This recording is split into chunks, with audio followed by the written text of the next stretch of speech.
Hello guys, welcome back to the class. दोस्तों, आज का हमारा जो टॉपिक होगा वो है continuation of the part one of the Indian constitution, जिसको कहा जाता है यूनियन एंड द टेरिटरीज।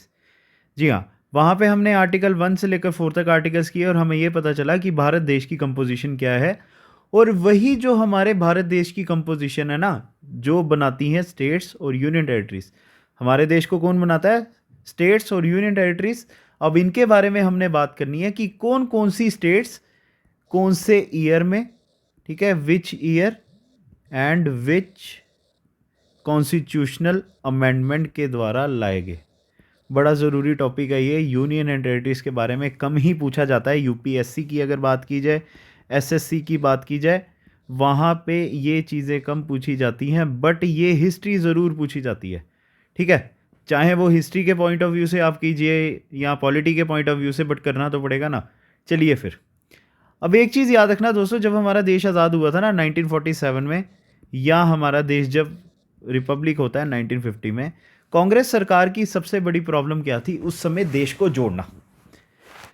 अब जुड़े तो हम थे ही, बट जो हमारे यहाँ पे स्टेट्स आई गई उनको आगे उनके दर्जा भी देना था ना। जैसे मैं आपको एक सिंपल तरीके से बताता हूँ, जब हमारा देश आज़ाद हुआ था उस समय हमारा देश कितने में बटा हुआ था? 552 प्रोविंसेस। ठीक है, 552 प्रोविंसेस में बटा हुआ था, जिसको इंटीग्रेट किसने करवाया या हमारे देश में जोड़ा किसने? सरदार वल्लभ भाई पटेल ने। ये तो आपको पता ही होगा, सरदार वल्लभ भाई पटेल। अब एक चीज़ इसमें एक और आती है, 552 प्रोविंसेस में से 549 इंडिया को अपनी मर्जी से मतलब चुनते हैं, बट 3 जो स्टेट्स हैं उनको थोड़ा जोड़ने में मुश्किल आई, बट फिर भी वो हमारे भारत का हिस्सा बने। सबसे पहले आता है हैदराबाद, ठीक है, हैदराबाद आता है, फिर आता है जम्मू एंड कश्मीर, और थर्ड आता है जूनागढ़। अब इनको भी हमारे देश में लाया गया कांग्रेस सरकार के द्वारा। और इन तीनों के बारे में अगर बात की जाए, इनको कहाँ से लाया गया था? इंस्ट्रूमेंट ऑफ असेशन के थ्रू। ठीक है, इंस्ट्रूमेंट ऑफ असेशन। जो हमारा जूनागढ़ था, जूनागढ़ को पब्लिक रेफरेंडम के थ्रू हमारे यहाँ पे इंडिया पे लाया गया। और यहाँ पे क्या हुआ था? Police action. ठीक है, पुलिस एक्शन हुआ था, मतलब हमने यहाँ पे भारतीय फोर्सेस को यहाँ पे भेजा और हैदराबाद को हमारे इंडिया का पार्ट बनाया गया। फिर इसके बाद जब ये 552 की 552 प्रोविंस, और एक चीज़ याद रखना, ये जो 552 हमारे लोकसभा की सीट्स है ना, लोकसभा की सीट्स 552 आती है ना, वो यही एक रीज़न भी हो सकता है। ठीक है, ये इसी का रीज़न है कि 552 उस समय प्रोविंसेस है, तभी हमने क्या किया, हर प्रोविंस को नॉमिनेशन की दी हमारे लोकसभा में। फिर उसके बाद क्या होता है? 1952 में कांग्रेस सरकार क्या करती है? हमारे इंडिया को या हमारी इंडिया की स्टेट्स को 4 पार्ट्स में डिवाइड करती है, 4 क्लासिफिकेशन करती है ये। ठीक है, अब वो क्लासिफिकेशन कौन कौन सी आएगी? A, B, C and D. ठीक है, 4 तरह की क्लासिफिकेशन आई, ए बी सी डी। अब इसमें क्या था? 9 गवर्नर प्रोविंसेस। ठीक है, 9 गवर्नर प्रोविंसेस जो हमारे क्लॉज नंबर या पॉइंट नंबर ए में आया। फिर उसके बाद 9 प्रिंसली स्टेट्स। ठीक है, 9 प्रिंसली स्टेट्स विद लेजिस्लेचर, जहाँ पे सरकार होती थी, ये वो आ गई हमारी प्रिंसली स्टेट्स। चलिए अब आगे बात करते हैं। ये आया हमारा 9 chief commissioner provinces. 9 chief commissioner provinces. और उसके बाद जो डी हमारी क्लास आती है, ये वो 10 स्टेट्स थी। ठीक है, 10, वैसे तो 9 स्टेट्स ही आएंगी। अब यहाँ पे क्या था? 10 स्टेट्स जो सेंट्रली एडमिनिस्ट्रेड की जाती थी, सेंट्रली एडमिनिस्ट्रेड की जाती थी। अब एक चीज़ याद रखना, यहाँ पे अंडमान एंड निकोबार आइलैंड भी डाला गया था। ठीक है, along with Andaman and Nicobar island. चलिए, ये हो गया। अब इसके बाद हमारे आगे क्या आएगा? कमेटीज़। ये बड़ा ज़रूरी है, सभी ज़रूरी है, बट जो जो ज़्यादा पीक पॉइंट होंगे वो मैं आपको पहले ही बता दिया करूँगा। जब क्या हुआ क्लासिफिकेशन की देश की, फिर उसके बाद कांग्रेस सरकार की प्रॉब्लम कौन सी आती है, हमारे देश को जोड़ना भी था ना इन्होंने, तो फिर इन्होंने क्या किया, दो तरह की कमेटीज, पहले जो हमारी कमेटी आएगी वो आएगी धार कमेटी, ठीक है। धार कमीशन लाई जाती है हमारी कांग्रेस सरकार के द्वारा, जिसके चेयरमैन कौन थे, हमारे एस के धार, ठीक है, चेयरमैन थे हमारे एस के धार। और इनको क्या बोला गया, आप देश को देखो, ठीक है, देश को देखो और बताइए हमारे देश में किस तरह से स्टेट्स को जो है मर्ज किया जाएगा। और एक चीज़ याद रखना, ये कमीशंस क्यों लाई गई थी उस समय ना, साउथ इंडिया में, ठीक है, साउथ इंडिया में डिमांड थी, साउथ इंडिया में क्या डिमांड थी, हमारे लिंग्विस्टिक बेसिस के ऊपर, ठीक है, लिंग्विस्टिक बेसिस के ऊपर किया जाए देश स्टेट्स का बंटवारा। अब उसके बाद क्या होता है, जून 1948 में, जून 1948 में एस के धार कमेटी बनती है और उन्होंने अपनी रिपोर्ट कब की, रिपोर्ट उन्होंने सबमिट की दिसंबर के 1948 में, ठीक है, दिसंबर 1948 में। फिर क्या होता है, देखो कभी कभी क्या होता है, इंसान को लगता है कि यार हो सकता है उस पर्सन से गलती हुई हो। पहले मैं एक चीज़ आपको बताता हूँ, यहाँ पे इन्होंने क्या रिकमेंडेशंस की थी, इन्होंने बोला रीऑर्गेनाइजेशन ऑफ स्टेट्स, ठीक है, इन्होंने क्या बोला, reorganisation of states, reorganisation of states on administrative, ठीक है, एडमिनिस्ट्रेटिव कन्वीनियंस, ठीक है। सबसे ज़रूरी क्या आती है बात इसमें, इन्होंने क्या कहा कि जो हमारी रीऑर्गेनाइजेशन होगी स्टेट्स की वो किसके ऊपर होनी चाहिए, एडमिनिस्ट्रेटिव कन्वीनियंस। उन्होंने कांग्रेस सरकार को बोला आप एक काम करो, भाषा के नाम पे बंटवारा मत करो। अगर देखो भाषा के आधार पे बंटवारा किया जाए तो हो सकता था 552 का 1000 कुछ स्टेट्स बनाई जाती, क्योंकि हमारे यहाँ पे क्या है, डाइवर्सिटी बड़ी ज़्यादा है, बड़ी ज़्यादा तरह की भाषाएं बोली जाती है। तो जो साउथ इंडियंस की डिमांड थी उनकी इन्होंने डिमांड को नहीं माना, इन्होंने कहा कांग्रेस सरकार को जो आपको अच्छा लगता है आप उस हिसाब से हमारी स्टेट्स का जो है बंटवारा करो। फिर क्या होता है, हमारे देश में फिर से पंगा चलना शुरू हो जाता है, साउथ इंडिया में फिर से रिसेंटमेंट होती है, जिसकी वजह से दिसंबर के 1948 में ही ना एक और कमेटी बनाई जाती है कांग्रेस के द्वारा, वो आती है JVP कमेटी, ठीक है। ये आई हमारी JL नेहरू, जिसमें पंडित जवाहरलाल नेहरू थे, ठीक है। दूसरे आए वल्लभ भाई पटेल, सरदार वल्लभ भाई पटेल भी इस कमेटी के मेंबर थे। और थर्ड आएंगे हमारे पट्टा भाई सीतारमैया।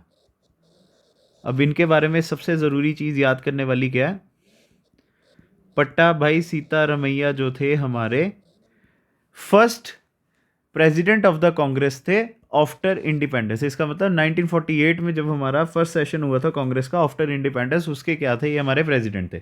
चलिए अब इन्होंने क्या किया, इन्होंने अपनी रिपोर्ट सबमिट की अप्रैल 1949 में, ठीक है, अप्रैल 1949 में। और इन्होंने भी क्या बोला, हम क्या कर रहे हैं, रिजेक्ट कर रहे हैं, रिजेक्टेड लैंग्वेज, ठीक है, rejected language as the basis for, ठीक है, बेसिस फॉर रीऑर्गेनाइजेशन। इन्होंने भी यही कहा कि हमारी भाषा जो है आप उसको लेकर स्टेट्स का बंटवारा नहीं कर सकते। फिर इन्होंने ये रिपोर्ट जो है न्यूज़पेपर में पब्लिश की या हमारे गैजेट जो नोटिफिकेशन था उसके थ्रू पूरे लोगों को पब्लिश किया। बट एक चीज़ याद रखना, कांग्रेस सरकार की जो भी प्लानिंग थी ना वो सारी की सारी धरी की धरी रहेगी अक्टूबर 1953 में, ठीक है। अक्टूबर 1953 में जो जो इनकी अपनी तैयारियां चल रही थी एडमिनिस्ट्रेटिव कन्वीनियंस के ऊपर स्टेट को बनाने की, वो सारी की सारी इनकी फेल हो जाती है, जिसमें गवर्नमेंट ने क्या किया था, घुटने टेक दिए थे एक तरह के। गवर्नमेंट वाज फोर्स्ड, ठीक है, government was forced to make, सबसे ज़रूरी पॉइंट आता है ये, फर्स्ट लिंग्विस्टिक स्टेट, ठीक है, फर्स्ट लिंग्विस्टिक स्टेट बनाई गई कांग्रेस के द्वारा अक्टूबर 1953 को। और वो सबसे पहली स्टेट कौन सी होती है, हमारी आंध्रा, ठीक है, आंध्र प्रदेश हमारी सबसे पहली स्टेट बनी है जो भाषा के आधार पे बनी है 1953 में। इसमें क्या किया गया, तेलुगु बोलने वालों को, ठीक है, तेलुगु बोलने वालों को मद्रासी भाषा बोलने वालों से अलग किया गया। ठीक है, अब इसमें क्या होता है, 54 डेज की हंगर स्ट्राइक रखी जाती है हमारे एक लीडर पोटी श्री रमालू। ठीक है, पोटी श्री रमालू, जिनकी जब डेथ होती है तो फिर कांग्रेस सरकार क्या करती है, आगे ये जो प्रोटेस्ट है ज़्यादा उग्र नहीं हो या ज़्यादा वायलेंट नहीं हो, उसकी वजह से कांग्रेस सरकार वहाँ पे घुटने टेकती है और पूरी तरह से मानती है कि हम क्या करेंगे, भाषा के आधार पे ही डिवीजन करेंगे। अब क्या था, जब कांग्रेस ने सबसे पहली कमेटी एस के धार कमेटी बनाई थी, तब भी क्या था, साउथ इंडियंस की ही डिमांड थी ना, तो उसी की वजह से साउथ इंडिया में ही सबसे पहली स्टेट बनाई गई भाषा के आधार पे। अब देखिए, जब कांग्रेस ने बोला ये वाला हमारा मॉडल अगर सही हो गया, या अगर एक स्टेट को हमने स्पेशल दर्जा दिया तो बाकी स्टेट्स वाले भी रोएंगे ना, उन्होंने फिर क्या किया, फैजल अली कमीशन बनाई। फैजल अली कमीशन बनाई, जिसको बोला गया कि अब आपने क्या करना है, आपने क्या करना है, स्टेट का, देश का सर्वे करो जिसमें हम क्या करेंगे, भाषा के आधार पे। ठीक है, इन्होंने यहाँ पे पूरी तरह से डिमांड एक्सेप्ट की, अब से क्या होगा, भाषा के आधार पे स्टेट्स का जो है बंटवारा किया जाएगा। ठीक है, अब ये कब बनती है हमारी, दिसंबर 1953 को ये वाली जो है कमेटी बनती है हमारी। ठीक है, फैजल अली कमेटी कब बनती है हमारी, दिसंबर 1943 को बनाई जाती है। और इसके कौन कौन से हेड मेंबर्स थे, पहले आएंगे फैजल अली, फैजल अली थे चेयरमैन। ठीक है, फिर आते हैं के एम पनीकर, के एम पनीकर, और आते हैं हमारे एच एन कुंजरू। चलिए, इन्होंने अपनी रिपोर्ट कब की, रिपोर्ट अपनी कब सबमिट की, वो की इन्होंने सितंबर 1955 को। और इन्होंने क्या बोला, एक्सेप्टेड। ठीक है, एक्सेप्टेड, ये चीज़ याद रखना, एक्सेप्टेड लैंग्वेज। ठीक है, language as basis for reorganisation, language as a base for reorganisation. ठीक है, बट जरूरी चीज क्या है कि बट रिजेक्टेड, एक जगह एक्सेप्ट एक जगह रिजेक्ट। अब रिजेक्टेड इन्होंने क्या किया था,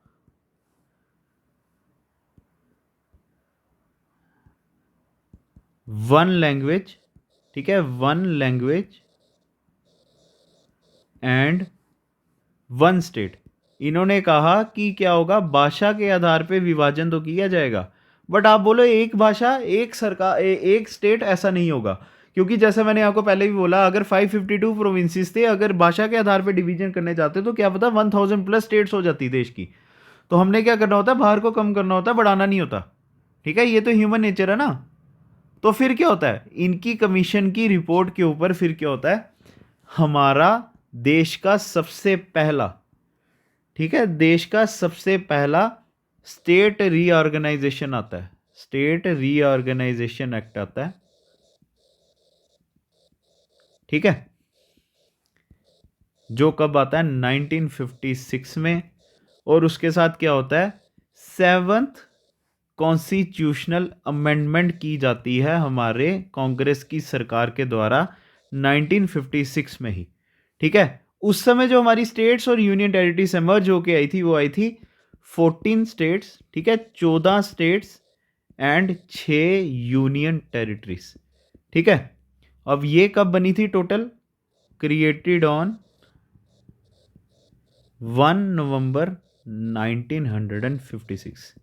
चलिए, यहां तक हो गया। आज का थोड़ा टॉपिक लंबा जाएगा, बट एक गारंटी है आपके लिए, सब इंपॉर्टेंट है इसमें, जो जो एग्जाम में पूछा जाएगा सब आपको यहां पे बताया जाएगा। चलिए, अब बात करते हैं कौन कौन सी स्टेट्स इसके अंडर एमर्ज होके आती है, या टाइम द टाइम जब जब हमारा देश तरक्की करता गया, हमने कौन कौन सी नई स्टेट अपनी फिजिबिलिटी के हिसाब से बनाई। ठीक है, स्टेट्स सबसे पहले कौन सी आएगी हमारी, बॉम्बे। बॉम्बे को क्या किया गया, बाइफरकेट किया गया। ठीक है, बॉम्बे को बाइफरकेट क्या कर 1960 में जो है बॉम्बे को बनाया, मतलब बाइक तोड़ा गया, और उसके अंडर क्या लाया गया, गुजरात। ठीक है, गुजरात, दूसरा आता है हमारा महाराष्ट्र। ठीक है, अब ये गुजरात के इसके लिए हो गया गुजराती बोलने वालों के लिए, ठीक है, और ये किसके लिए हो गया मराठी बोलने वालों के लिए, ठीक है। चलिए, और एक चीज़ याद रखना, गुजरात उस समय कौन सी स्टेट बनी थी हमारी, ये मैं यहीं पे लिख देता हूँ, 15th स्टेट। चलिए, कोई भी पॉसिबिलिटी नहीं छोड़ी जाएगी जो आप एग्जाम में मिस करके आओ, ठीक है, सब आपको बताया जाएगा। दूसरी बात करते हैं हमारी दादर एंड नागर हवेली। दादर एंड नागर हवेली। चलिए, अब एक चीज याद रखना, 1954 में ना, 1954 में हमने इसको लिबरेट किया था, ठीक है, लिबरेट किया था फ्रॉम पोर्चुगल्स। पुर्तगालियों से हमने जो है इस एरिया को, या हमारी यूनियन टेरिटरी जो है हमने 1954 में खाली करवाई थी। पुलिस एक्शन से इसको जो है पूरी तरह से हमने भगाया इनको, ठीक है। 1961 तक, टिल 1961 तक ये एरिया जो है एडमिनिस्ट्रेटर्स के द्वारा, ठीक है, एडमिनिस्ट्रेटर्स के द्वारा ये जो है किया जाता था गवर्न। 1961 तक की बात है। But 10th constitutional amendment of 1961 में हमने इसको क्या किया, ठीक है, 1961 की 10th कॉन्स्टिट्यूशनल अमेंडमेंट, इसमें हमने क्या किया, इसको यूनियन टेरिटरी में तब्दील कर दिया, ठीक है, इसको हमने क्या किया, यूनियन टेरिटरी में तब्दील कर दिया 10th कॉन्स्टिट्यूशनल अमेंडमेंट ऑफ 1961 के द्वारा। चलिए, अब बात करते हैं जहां पे हर किसी का जाने का सपना होता है, वो आएगा गोवा, ठीक है, गोवा। फिर उसके आगे क्या आता है, दमन एंड दीव, इसी के साथ अब ये भी क्या थे, पोर्चुगल्स पोजेशन थे, ठीक है, ये भी क्या थे, पोर्चुगल पोजेशंस थे, और इनको भी हमने क्या किया, खाली करवाया 1961 में पुलिस एक्शन के द्वारा। 1961 में हमने क्या किया, पुलिस एक्शन के द्वारा इनको वहां से खदेड़ा और गोवा, दमन और दीव को अपना पार्ट बना दिया। 1962 में हमने क्या किया, ठीक है, 1962 में 12th कॉन्स्टिट्यूशनल अमेंडमेंट होती है, जिसमें हम इनको क्या करते हैं, यूनियन टेरिटरीज बनाते हैं, ठीक है, यूनियन टेरिटरीज बनाते हैं। बट 1987 की अगर बात की जाए, गोवा को क्या किया गया, स्टेटहुड की दी गई, ठीक है, गोवा बिकेम स्टेट, और बाकी दमन और दीव हमारा क्या रहा, वहां पे यूनियन टेरिटरी ही रहा। ये चीज याद रखना बड़ा जरूरी आता है, गोवा के बारे में बड़ी बार एग्जाम्स में पूछा गया हुआ है। अब देखिए, अब जितनी भी फॉरेन टेरिटरीज है ना हमारी, हमने सारी खाली नहीं करवाई है, कुछ हमें गिफ्ट में भी मिली है, जिसमें आता है हमारा पुडुचेरी, जो मॉडल को हमारा जम्मू एंड कश्मीर यूटीवी जो है फॉलो करता है, ठीक है। पुडुचेरी ये क्या था, इसमें आता क्या क्या, पहले एक चीज बात करते हैं, यहां पे क्या क्या आता है, पुडुचेरी, ठीक है, जो जो उस समय हमें मिला, कारिकाल, फिर माही एंड यमन, ठीक है, ये एरियाज हमें मिले फ्रांस के द्वारा 1954 में, ठीक है, फ्रांस का गिफ्ट था ये हमें, फ्रेंच गिफ्ट, या इन्होंने हमें क्या किया, सीड कर दिया, मतलब हमें दे दिया ये। 1962 में हमने इसको क्या किया, 14th कॉन्स्टिट्यूशनल अमेंडमेंट के द्वारा बना दिया यूनियन टेरिटरी, ठीक है। ये आ गया हमारा पुडुचेरी, जो हमने 1962 में 14th कॉन्स्टिट्यूशन अमेंडमेंट के द्वारा क्या कर दिया, इसको हमने यूनियन टेरिटरी बना दिया। अब चलिए, साउथ इंडिया में अगर भाषा की बात चल रही थी, तो नॉर्थ इंडिया में भी किसी ने इसका पंगा करना था ना। नॉर्थ इंडिया में लोग कैसे पीछे रह जाएं, ये तो आपको पता ही है, नॉर्थ इंडियंस और साउथ इंडियंस की हमेशा रिफ्ट रही है भाषा के लिए। चलिए, अब नॉर्थ इंडिया की बात करते हैं, जिसमें आता है हमारा पंजाब, ठीक है, खाली पंजाब नहीं आएगा, पंजाब के साथ साथ हमारी और भी स्टेट्स बनी, एक आया हरियाणा, ठीक है, हरियाणा, पंजाब, और थर्ड आता है हमारा हिमाचल प्रदेश। 3 मेजर स्टेट्स हमारे नॉर्थ इंडिया की। अब बात करते हैं 1966 में क्या किया गया, पंजाब को बाइफरकेट करके, ठीक है, पंजाब को बाइफरकेट करके हमने 3 प्रोविंसेस बना दी। कौन कौन सी थी हमारी, हरियाणा, फिर आता है हमारा चंडीगढ़, ठीक है, पहले पंजाब भी आएगा, वैसे वैसे पंजाब नहीं लिखना चाहिए था, मैंने लिख दिया, कोई बात नहीं। थर्ड आएगा हमारा चंडीगढ़, ठीक है, ये थी हमारी यूटी, ये हमारी स्टेट आ गई, ये भी स्टेट आ गई, ये हरियाणवी होगी हिंदी या हरियाणवी बोलने वाले, ये आ गई पंजाबी बोलने वाले। चलो इसमें ना आपको एक दो चीज़ें और बताता हूँ। अब एक चीज़ याद रखना, सिख होमलैंड की डिमांड हमारे पंजाब में किसने की थी, जिसकी वजह से पंजाब को तोड़ना पड़ा, वो थी, या इसको उस समय क्या कहा जाता था, सिख होमलैंड तो आ गया ना इंग्लिश में, उसको उस समय कहा जाता था पंजाबी सूबा। ठीक है, पंजाबी सूबा। अब कौन थे लीडर और कौन सी पार्टी थी, वो था अकाली दल। ठीक है, अकाली दल ने जो है वहां पे ये डिमांड रखी थी, और लीडर कौन थे उसके, तारा सिंह। ठीक है, तारा सिंह आते हैं हमारे लीडर, जिन्होंने पंजाब को उस समय हरियाणा से अलग करने में पूरा अपना सहयोग दिया। अब कमीशन कौन सी बनाई जाती है, वो थी शाह कमीशन। ठीक है, कुछ भी नहीं छोड़ा जाएगा, सब कुछ आपको बताया जाएगा।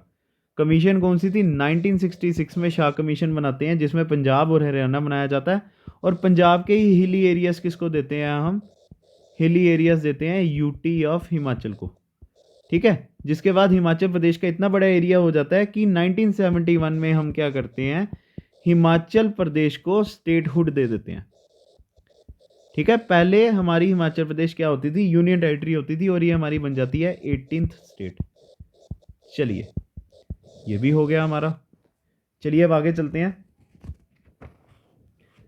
चलिए अब आएगा सबसे ज़रूरी मेरे हिसाब से।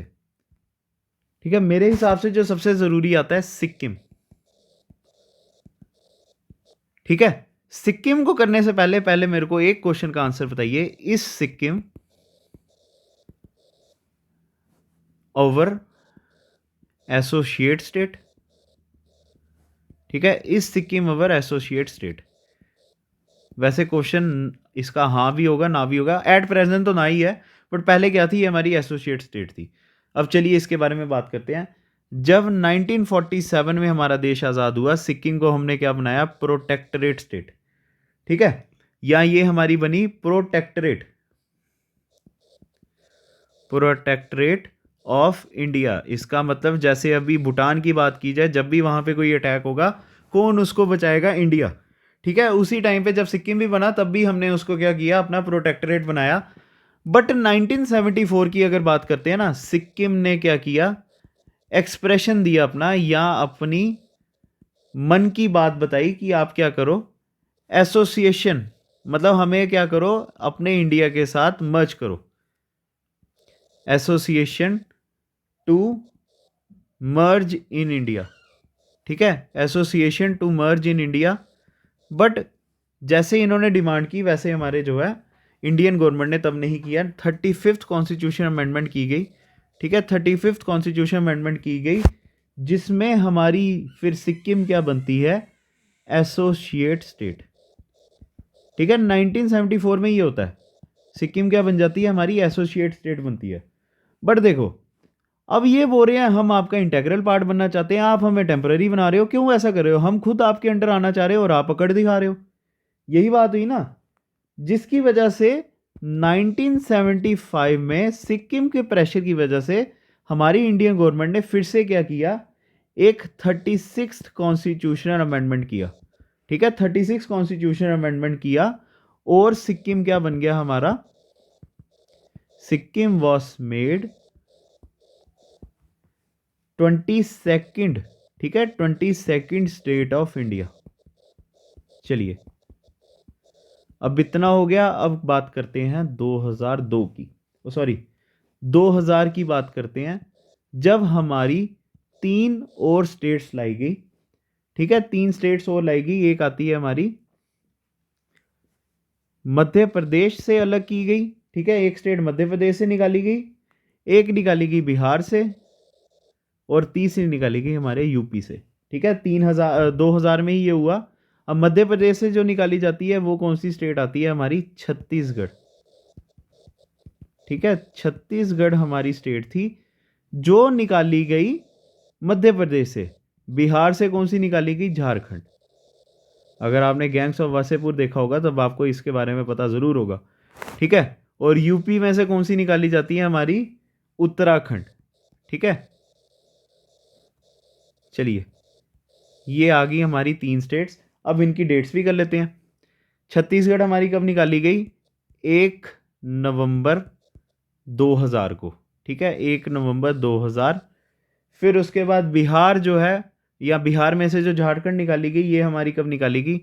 15 नवंबर 2000, ठीक है। और उत्तराखंड कब निकाली गई? 9 नवंबर 2000 को। चलिए, अब वैसे देखा जाए सारे हमारे major portions according to M Laxmikanth हो गए हैं। अब आपको दो और बता देता हूँ। एक 2014 में क्या किया गया? तेलंगाना लाई गई, ठीक है, तेलंगाना लाई गई जो हैदराबाद से अलग की गई। और 2019 में क्या होता है? हमारी 2 यूटीज आती हैं, UTs of Jammu and Kashmir and Ladakh, ठीक है। चलिए, अब इसी के साथ देखो दोस्तों, हमारा अगर देखा जाए ना, evolution of states and union territory हमारा पूरा खत्म होता है। और मैं आपको गारंटी देता हूँ इसके बाहर से कुछ नहीं पूछा जाएगा। आपने क्या करना है, इस वीडियो को अगर एक बार में नहीं समझ आती, 2 बार देखिए, 2 बार नहीं आती, 3 बार देखिए, ठीक है। सब कुछ इसी में है, इसी वीडियो में सब कुछ आता है। और ज़्यादा से ज़्यादा लाइक कीजिए, सब्सक्राइब कीजिए मेरे चैनल को। बट इतने में हमारा आज का सेशन नहीं खत्म होता है। मैं आपको एक छोटी सी और चीज़ बता देता हूँ। Old names and new names of our states, ठीक है। कुछ ऐसी स्टेट्स हैं जिनके पुराने नाम कुछ और थे और हमारे नए नाम कुछ और हुए।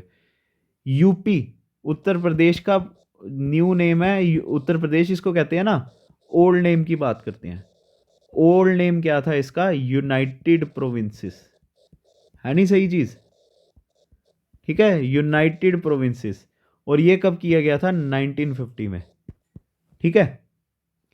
अब मॉडर्न नेम है इसका तमिलनाडु, तमिलनाडु, ये हमने 1969 में किया। और ओल्ड नेम क्या होता था इसका? मद्रास। चलिए, फिर आता है न्यू नेम हमारा कर्नाटका,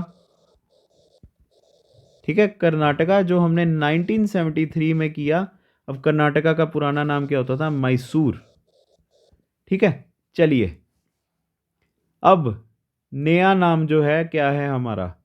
नेशनल, ये दिल्ली के रिलेशन में है। National capital, national capital territory of Delhi, national capital territory of Delhi, ठीक है।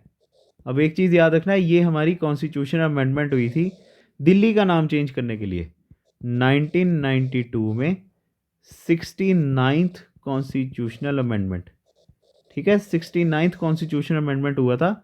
और हमारा ओल्ड नेम क्या था इसका? यूटी ऑफ दिल्ली, ठीक है। यूटी ऑफ दिल्ली जो है हमारा ओल्ड नाम था, दिल्ली का हमारी जो है ओल्ड नाम था, ठीक है। चलिए गाइस, अब फाइनली आपका ये वाला सेशन खत्म होता है। और आपने क्या करना है, इस वीडियो को ज़्यादा से ज़्यादा लाइक करना है। और अगर वीडियो अच्छी लगी है तो हमारी वीडियो पे कमेंट करना है, बेल आइकन को आपने प्रेस करना है, ठीक है। और लास्ट में क्या करना है, इसको शेयर सबसे ज़्यादा करना है, ठीक है, ताकि आपके साथ साथ और लोगों का भी बेनिफिट हो सके। तो गाइस, आज का टॉपिक यहीं पे ख़त्म करते हैं। इंडियन पॉलिटी के नेक्स्ट टॉपिक में आपसे मिलेंगे कल, ठीक है। और ये ज़रूर बताना कि क्या ये वीडियो आपके लिए बेनिफिशियल थी या नहीं थी। और मैं शुभम महाजन आज का आपसे मतलब साइन ऑफ करता हूँ। Thank you.